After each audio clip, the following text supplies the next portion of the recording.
Destaque Rural Notícias. Patrocínio: Grupo Floss, Manejo e Fisiologia, caminhos para alta produtividade. E BASF, We Create Chemistry. Olá amigos da Destaque Rural, sejam bem-vindos. A partir de agora eu vou trazer aqui algumas informações de economia do dia, nesta quinta-feira, dia 18 de julho.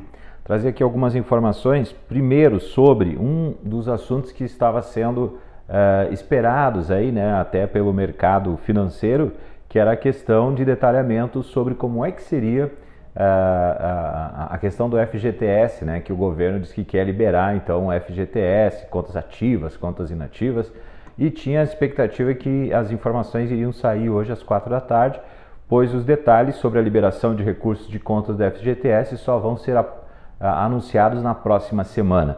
Inclusive, foi o que disse hoje o ministro da Casa Civil, Onyx Lorenzoni, e também a medida não vai afetar a construção civil. Numa rápida entrevista hoje à tarde, depois de ele ter participado de uma reunião com o ministro da Economia, Paulo Guedes, Onyx diz que os técnicos estão fazendo ajustes e provavelmente entre quarta e quinta-feira da semana que vem será então apresentada uma medida provisória que trata do Fundo de Garantia por Tempo de Serviço e do PIS/PASEF. O governo garante que não haverá nada que vai afetar a construção civil do país, que foi uma das preocupações aí do setor de construção civil, de que esses recursos do FGTS servem aí de base, para financiamentos, principalmente para que o setor possa então se manter produzindo com a base, o FGTS. Bom, outro dado que saiu hoje, o índice de confiança do empresário industrial, que segundo a CNI, que é a Confederação Nacional da Indústria, cresceu 0,5 ponto na comparação a junho e alcançou 57,4 pontos em julho. Foi o segundo aumento consecutivo do indicador, que está 2,9 pontos acima da média histórica de 54,5 pontos. Os indicadores de levantamento variam de 0 a 100 pontos e quando estão acima dos 50 pontos mostra confiança ou que os empresários estão confiantes aí. Hoje também saiu mais uma prévia de julho do IGPM, que é considerado o índice do aluguel.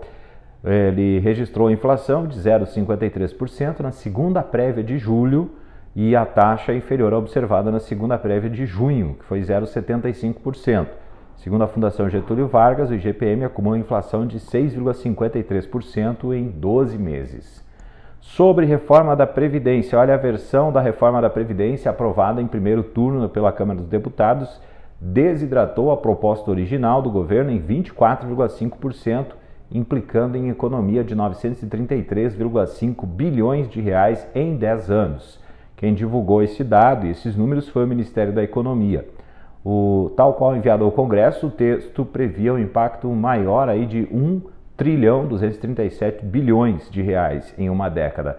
Mas após a conclusão da votação em primeiro turno, aí então o secretário especial de Previdência e Trabalho, Rogério Marinho, já tinha estimado uma queda nesta conta a 900 bilhões de reais, ressalvando que a cifra ainda seria refinada.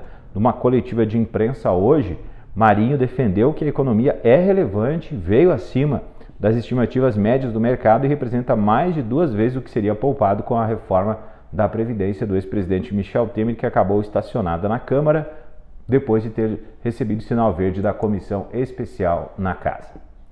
Bom, vamos então agora saber como é que se comportou o índice Ibovespa hoje. Ele engatou uma alta e finalmente saiu do movimento lateral que teve durante toda a semana que precede o início das temporadas de divulgações de resultados das empresas. Lembrando como é que foi o índice Ibovespa. Hoje ele estava subindo um pouquinho no início do pregão, Aí depois teve essa notícia do Onyx Lorenzoni, até porque os investidores estavam esperando como é que seria essa questão aí das contas do FGTS, os detalhes, E aí ficou para a semana que vem. E aí com isso começou a cair um pouco o índice, porque tinha uma outra questão internacional que estava afetando aí, que estava sendo antagônico a esse otimismo dos investidores com a B3. E aí começou a cair. Só que depois teve uma guinada otimista que tomou conta dos investidores e os analistas explicam que veio das falas do presidente do Federal Reserve de Nova York, John Williams, que disse que é melhor tomar medidas preventivas do que esperar para que o desastre aconteça.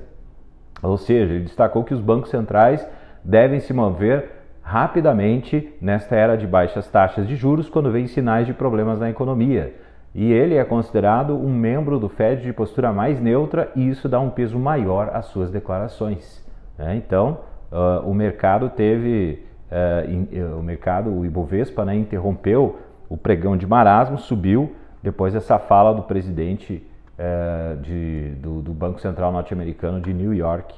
E isso então fez com que a Bolsa ficasse ali no patamar positivo, 0,83% registrou ganhos hoje, fechou a 104.716 pontos. O dólar comercial caiu 0,86%, cotação R$ 3,7283 na compra, R$ 3,7293 na venda. O dólar futuro com vencimento em agosto recuando 0,93%, R$ 3,732. Essas as informações então de economia para o Destaque Rural Notícias nesta quinta-feira. Até amanhã. Destaque Rural Notícias.